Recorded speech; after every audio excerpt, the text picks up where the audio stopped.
The only way to get through a bad market is to get through it. When the time gets tough, the tough get going.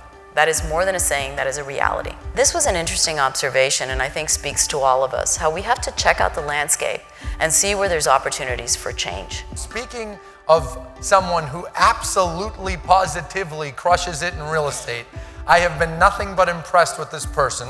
If you think you have an opportunity because your cousin is going to develop a building, what should you do?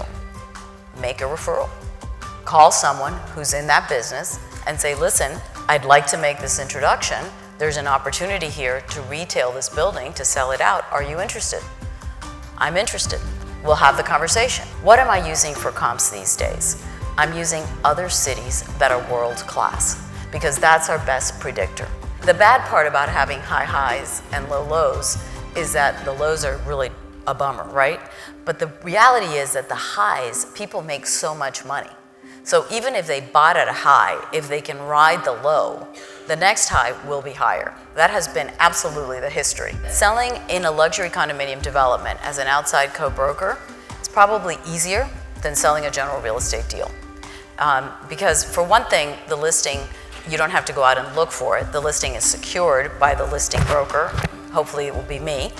And you're going to get paid the same or more than if you were selling a general real estate deal. You have access to a very diversified inventory because there are projects all over the city, all over the counties, but you have to be alert.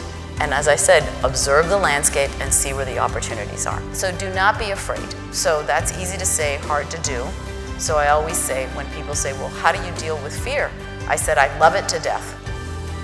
And that's the only way you deal with fear. You counteract it with love and with assurance and with keep going. And don't be afraid to ask for help. The minute you sense that twing of insecurity, reach out.